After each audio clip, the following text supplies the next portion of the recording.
Hi, welcome to Detours Understanding Acquired Brain Injury. And with us, we have our longtime friend Debbie. How are you doing? Hi, I'm doing good. How are you? Eh, I'm okay.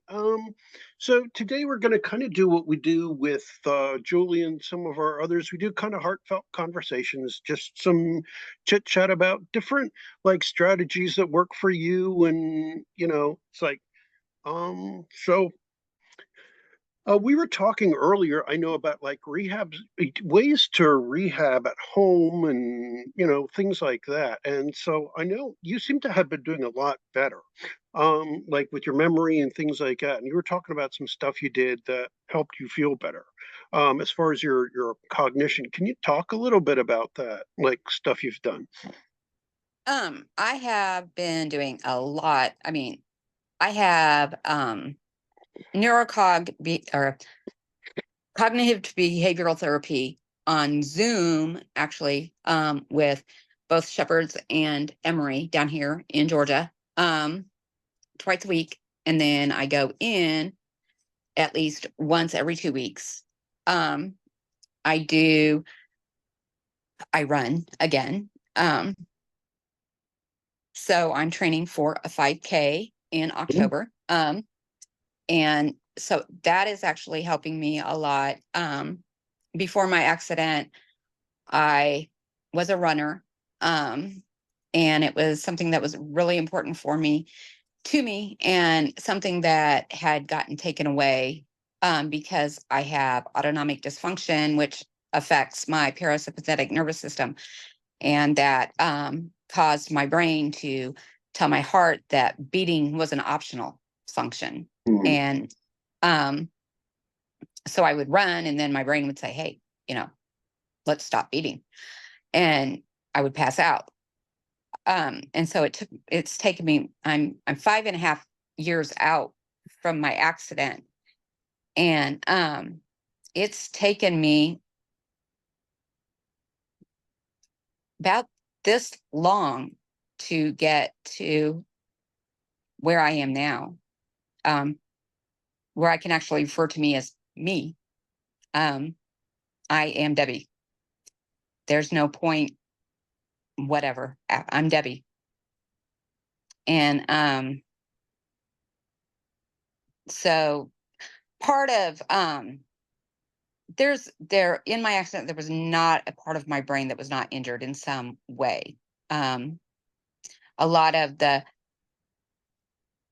main injury was to my left frontal lobe. So I feel all these emotions. I've gained some new ones that need to go away, but there's I feel all the emotions. Showing them is a big problem. Processing them, because like mad, sad, nervous all feel the same, and so they all come out. The only emotion that I can reactively show is mad. Mhm. So it's I can mask a smile. Right. It's like putting on a mask. That it's not a real genuine smile. I can mask a laugh. I cannot. It is very, very rare for me to spontaneous laugh. It is very, very rare for me to spontaneously smile or um spontaneously cry. Um, I can spontaneously get mad at the drop of a hat, but trying to figure out if I'm mad or nervous or scared was very difficult. So for most of the time after my accident, everybody just thought that I was just always mad. And I was, because I did not want to be alive. But I also didn't know what I was feeling. And it made it hard. And so, Alexithymia is a difficult thing to deal with, which is where people don't recognize their own emotions. And that takes a lot of practice to. Now, the good news is most people can regain recognition of their own emotions, but it takes a lot of effort. It really takes a desire to know it. And this is one of those things that takes a long time to rewire. And as you point out, you had extensive damage all throughout your brain. You had uh, probably grade 3 diffuse axonal injury. And most people don't survive that. And if you do, it's like it is a long road of rehabilitation.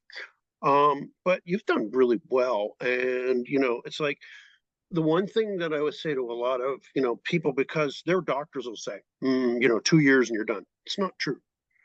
I think part of the reason is kind of like why they say everyone's going to die.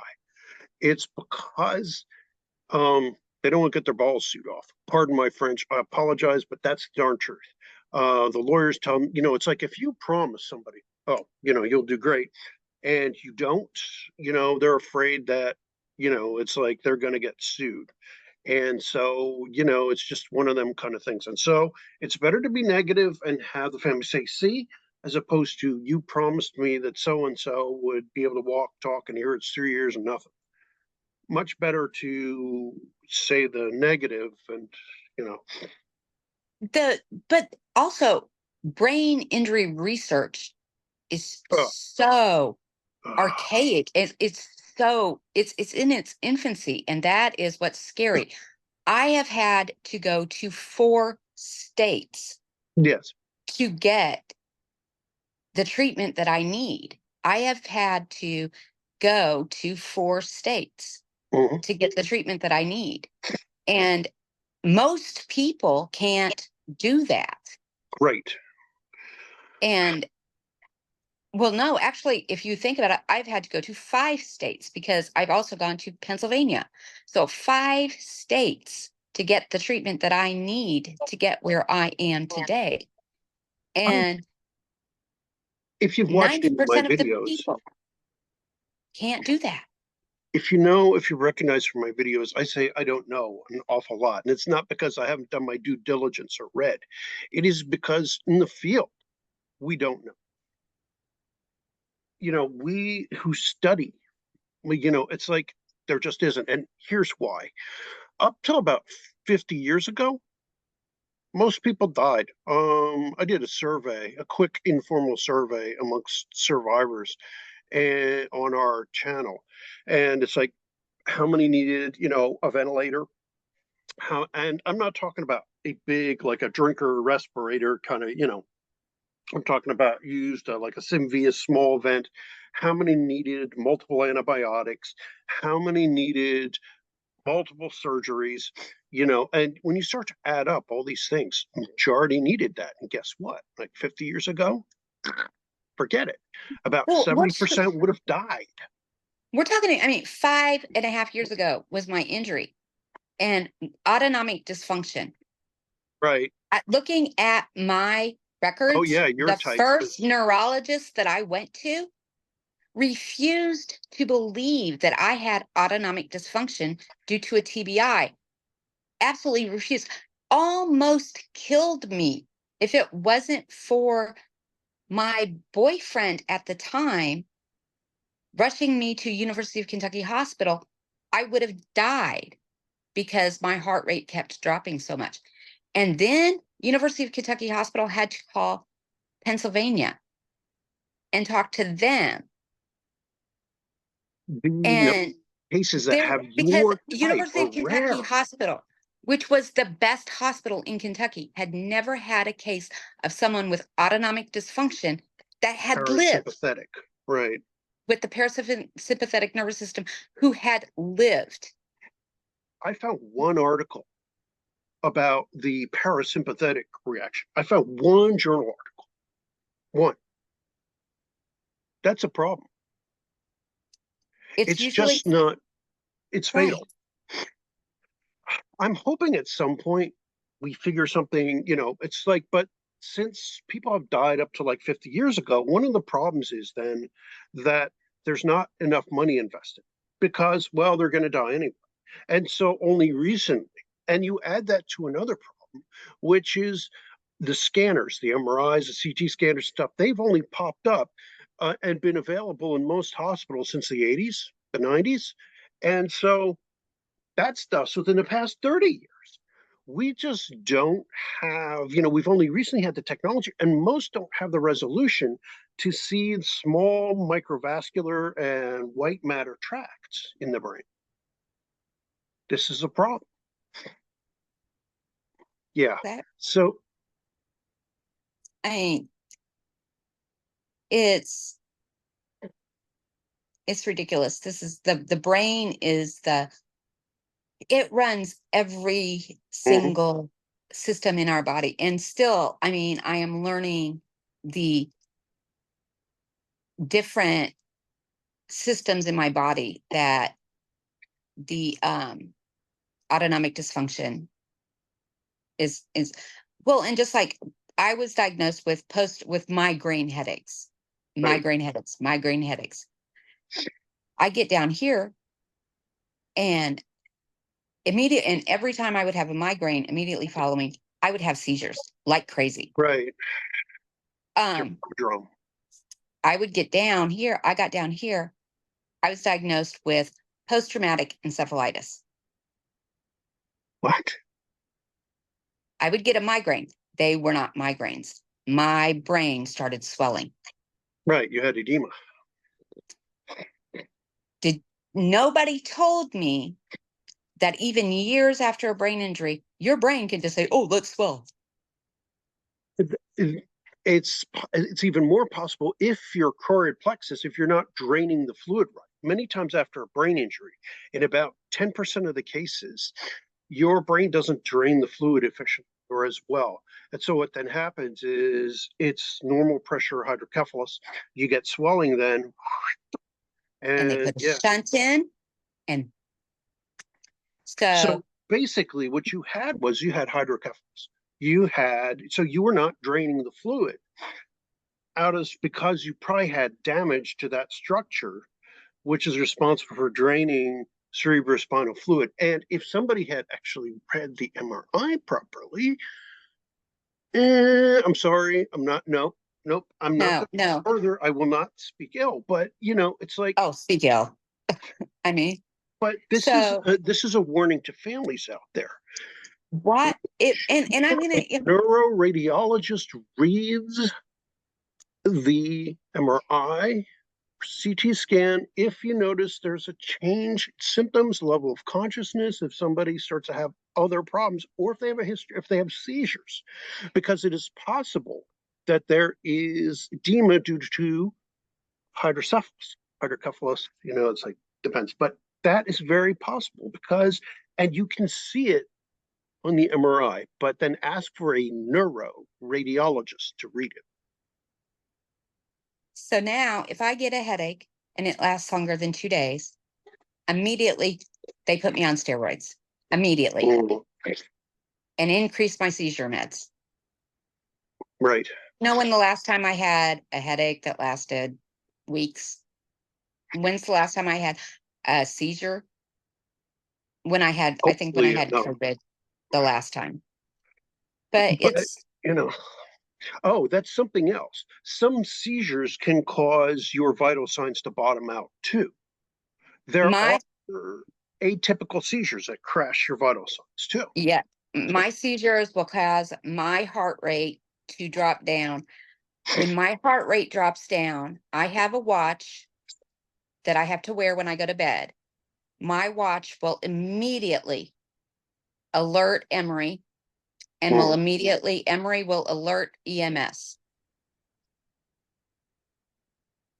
And and Emory will then also increase the pacing on my pacemaker.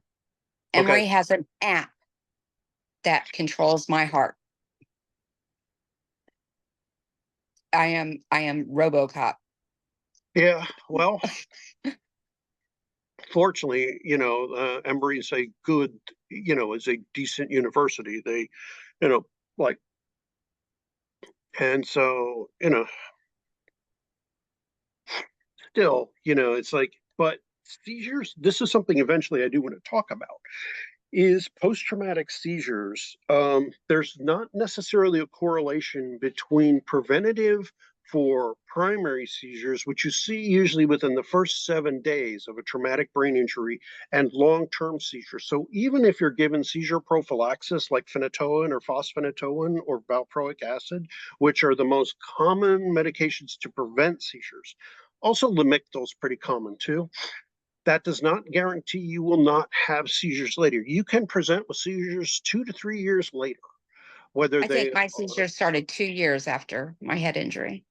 about 12 to 15% patients show with post-traumatic seizure disorder, and they can present as generalized seizures, the kind I have, which is whole body, throw to the ground, all that kind of fun stuff, or partialized seizures, partial seizures, which usually are limited to one hemisphere of the brain. They do not propagate across the corpus callosum. Those have more generalized kind of, or have more focal symptoms. So twitching, or they may just space out, like the absence seizures.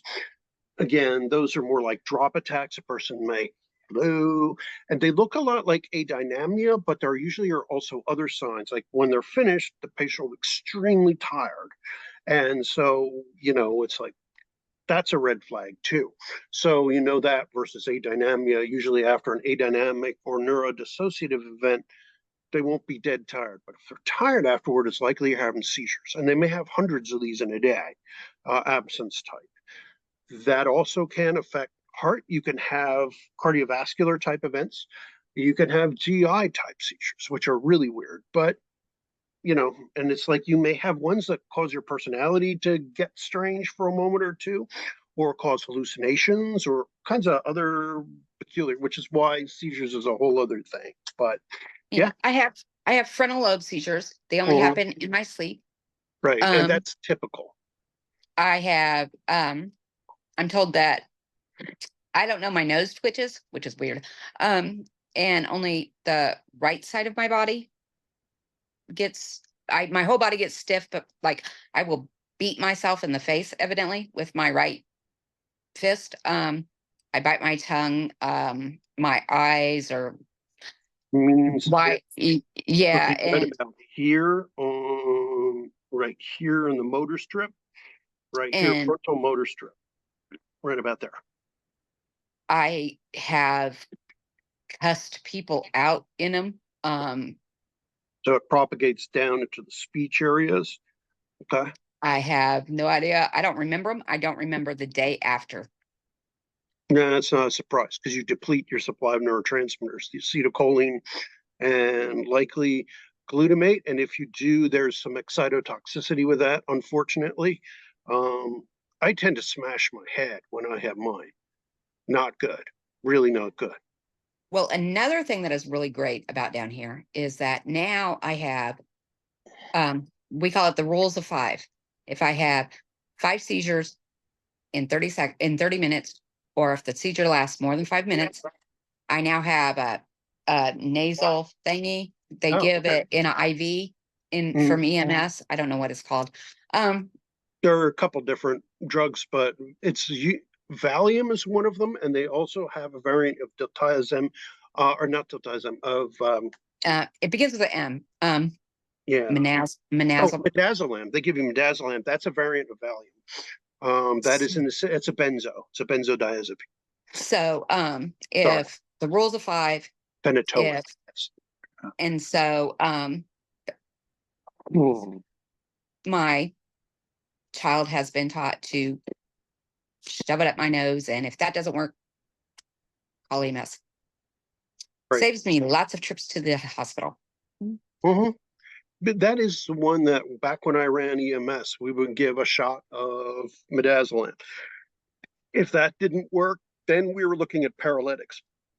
Anesthetics, paralytics. We were looking to really roll them back hard because usually status epilepticus is much more serious, and that's where you've really got to chill the brain out.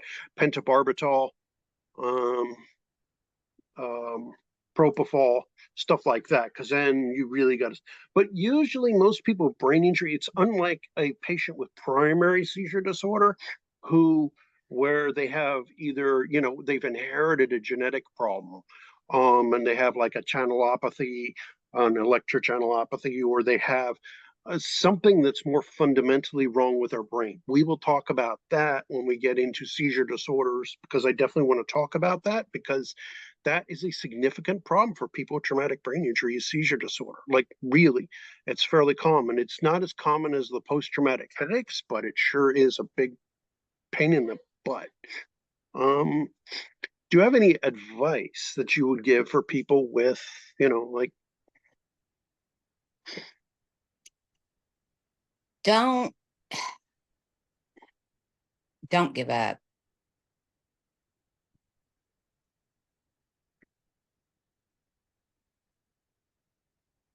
yeah, I wanted to die. yeah, I remember. I made plans to die. Mm.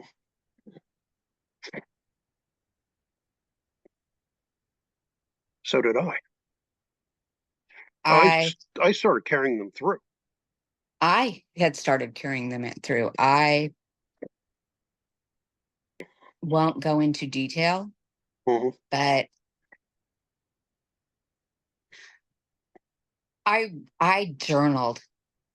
I journaled because I have short-term memory loss. And so I mean, I had retrograde amnesia from my mhm, accident. So my accident, I guess, was in March of 2019, and I lost my mhm, memory. And the last memory I have is from mid 2018. And I right. also have short-term memory loss. And so my memory, if like 2 weeks from now, today will be fuzzy. A month from now, I won't remember today. Mhm, So I journal every day. And my journal from the day of my accident until just few months ago changed drastically. I equated, it was like walking in a fog, just a mm, mhm, fog and a maze. And you just couldn't find your way out. yeah. And I knew I was dying and nobody was listening to me. And I didn't know if I was saying it right or if they just weren't hearing me or, but I knew I was dying and I wanted to die, but I knew I was also hurting everybody I loved around me.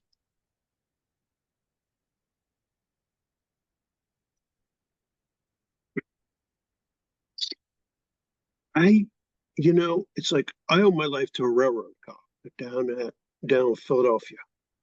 I was that close, and he found me and was like, "You don't want to do this, buddy." And it was like, to me, yes, I did. I put all those years, I put decades into what I had trained for, because those kind of occupations in medicine, psychology, especially like neuropsychology, require decades of study. And it was like I felt it was over.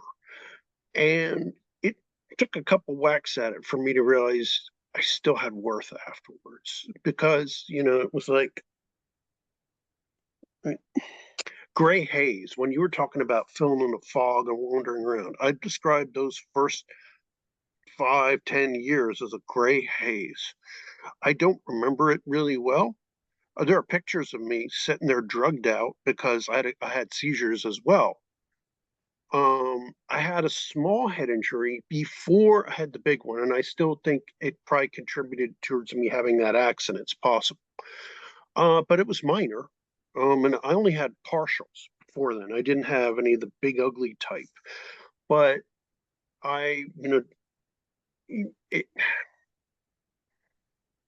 so I just remember a gray haze, and I would always ask the same couple questions to my dad, and it was about completing my finals, taking the because I knew I had to complete my doctorate.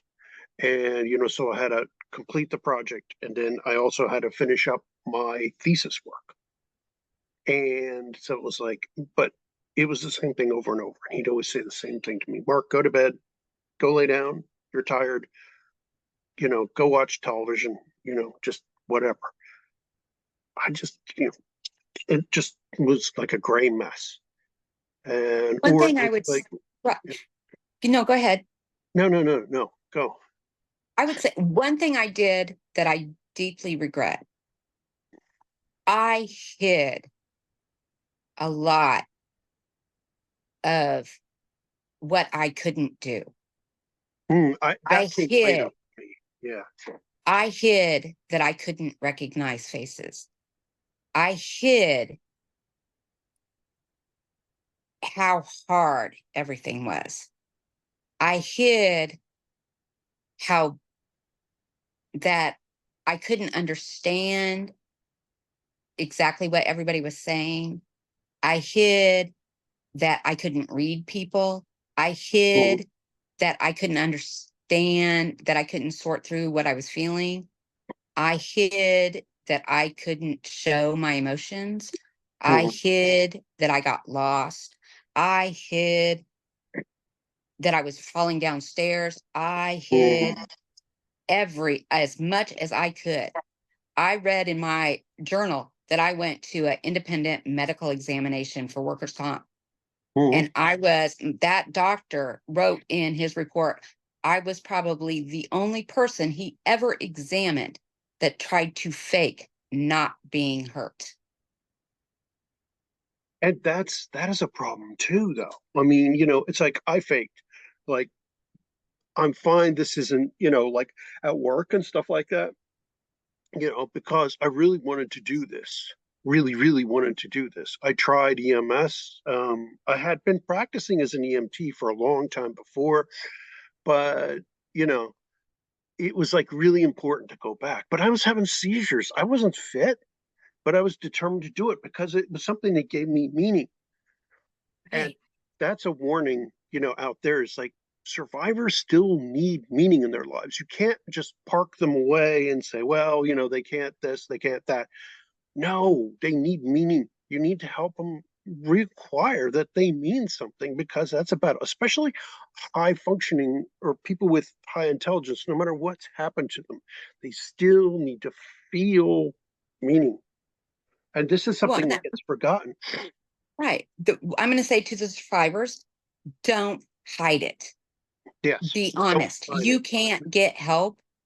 The Right. people who love you aren't going to understand if you don't tell them. This is And you're this just going is to yeah. end up hurting them if you Nobody don't can tell them. read your mind. There are no telepaths out there. You've got to be honest and spill it out, even if it's a little embarrassing. You've got to, and don't expect people in conversations or anything else to read your mind. And this applies to the neuronormies out there, as I call them. There are no psychics, and brain injury survivors, same things. People don't know what happened to you. They don't know what's going on today. Be straightforward, and because this psychic expectation we have of each other really annoys the heck out of them, because it leads to Right. arguments and speech. I mean, God knows we were talking about that too, is about our communication skills are difficult. Not that we can't, I mean, we already have no trouble finding words, but we don't understand necessarily the abstract meaning. It's like, for example, a phrase like you dog can either be a compliment, you dog, you really did great, or it could be you dog, and we won't necessarily pick up the sorry about that, the emotional No. weighting in there. So, it's like this is a something really important. You need to tell people. So, I mean, I don't know how you would, how you would read, like a phrase like that. It could be both, so the emotional weighting in there is in the tone. So you need to be told what it is. That's what I was out like last week or something, Mhm. and I was standing there and I was talking to one of my friends or something, and I don't know how it went, but um one of my other friends came up and said, that guy over there said he'd hit you. And I said, why does some guy want to hit me? What I did I know do to that's not what him? they mean. I was like, I haven't even said I'm not your It's type. like We're he not related yet. yeah, yeah, it's like he'd hit that. What And the these heck? days, and these days that means I'd like to have sex with you. I was like, And it's like usually let me insult you first. right. And these days that means I like to have sex with you. But the thing is, I mean, that's a weird compliment, sort of, but at the same time, you're like, be careful. It's like, Dude, I got a uh, gun on my side. You want to hit me? I'll hit you. right. And this is also how we get in trouble. This is how a lot of us end up being arrested. You know, it's You like just came up and because of said you want to hit me. right. And it's like At what it least let me actually say, means is, I'm not your type. yeah, Your see, mommy and daddy were related, and we're not. and what it means is, something, and that's the other thing. Phrases change over time. Just say what you mean. We often miss the point, and that may change time to time and day to day. In the morning, I'm running pretty sharp. My brain's working really well. By 7, 8, 9 o'clock, I kind of got mush between the ears. And on days, it may be different. Some days I'm doing good. Other days, if I'm tired or whatever else, mm, yeah, I know. This is partly what makes brain injury such fun. Yeah, well, I looked at him. I was just like, I'll hit you first. Oh, no, you did not say that, did you? Because if he was thinking that, yeah, exactly. If he was thinking that you were saying what he was saying, then he I probably never would. go out in public without at least a pack around me. Trust me. Yeah, but if he was thinking you wanted to nail him, you If know, he was, um, I'm that's sorry what for it him. means. That's what it means. I did not know that. Well, now you know it. He thought you were good looking, and it's like you are. So but it's like, oh Blind my ass god, man. oh my god, and so it's like, I'll never see him again. If I do, I won't know who he is. So it doesn't matter. that's what you know, and it's like, That's the uh, great thing about face blindness. I can walk by people and be like, it's just like, hey, Debbie. I'm like, prosopagnosia is a do I know really you? challenging thing. Who are you? Yeah. I've always had trouble recognizing faces, even before I was hurt. Um, Mm. but I'm better at that than I am with names. I'm acceptable, but usually I'll look for a distinguishing characteristic, something that is unique.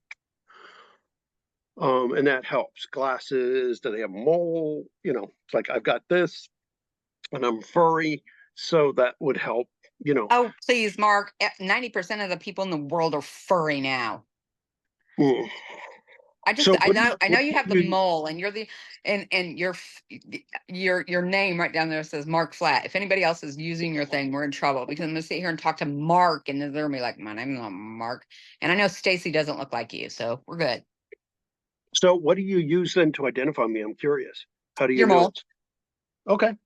That actually is a very good, way to recognize, it's like certain the problem with prosopagnosia is to integrate the whole, it's like we have trouble like integrating all the features because your brain processes bits and puts them together as a whole. And prosopagnosia is a problem with that integration, which is why recommending if a person has trouble with faces, even a neuronormie who has this one problem, tell them to find a distinguishing feature. Everyone's got something, maybe a big nose, or maybe, their eyes stand out. Maybe they've got like amber colored eyes or something weird. I don't know. Tell them to focus on one thing and connect that to the person. It'll help with that disorder. I had this beautiful, amazing friend, Jennifer, and she had like forever this distinguishing green purse. So Jennifer, green purse. Whenever we would meet out somewhere, Jennifer, green purse. She went and changed purses on me one day. Did not tell me.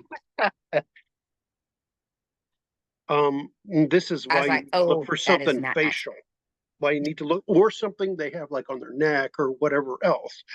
Um, One of the things that helps me with you is like that you have a tattoo there, the alpha and the omega symbol kind of thing there. That helps Oh, on my the left side. the Yeah, adoption symbol. yeah, and Well, I that's also have my perfect. DNR, I my like do not that too. resuscitate. But I like, that stands out. Also, like you have your eyes also, but there are a lot of people who have lighter eyes. But all those things integrated together are, like each one of those things. It's like, but I do have trouble sometimes, like bringing together. And again, that depends on the time of day for me. I'm a 30-year survivor, so some functions are, like a little better than they used to be. And so that does make a difference, and you can use, like those kind of things as you heal. Again, we all heal a little bit at a time. So, I consider it a good gag gift because if I don't like somebody, I don't recognize them, I don't have to talk to them. I like that idea of a few gag gifts with brain injury because, there are a few things that are like, oh God, yeah, that's kind of funny, you know. Yeah. Uh, uh, uh, that's why I try to teach my kids that, life is full of dirt Hmm. and you got to look for the like little gold nuggets in all the dirt. Hmm. And so if you start looking for the gold nugget, yeah, quit seeing all the dirt. Some people actually have exhibit unique gifts, have it's called savant syndrome. Some people like develop the ability to like play the piano or suddenly develop math skills that are like, tremendously.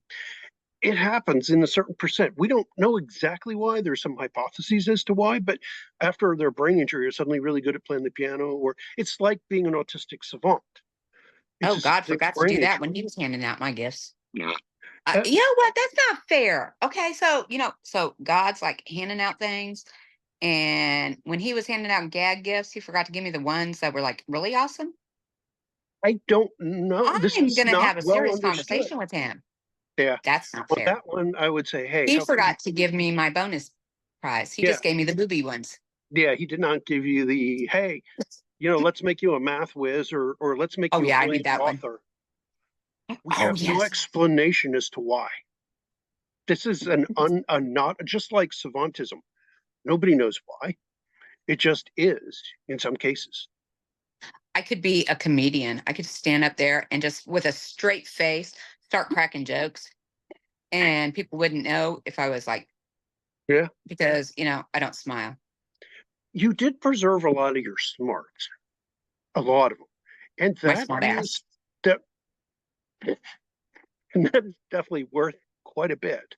Um, I don't know, but a lot of interesting things to have talked about. I want to thank you. I mean, this is like quite an interesting, we'll have to do this again soon. And I just want to thank you for your time and for a really insightful. I like these because, it's like offers that hope to survivors. And, so I want to thank you again and see you around. You take care of yourself. Okay. You too. Bye. Ciao.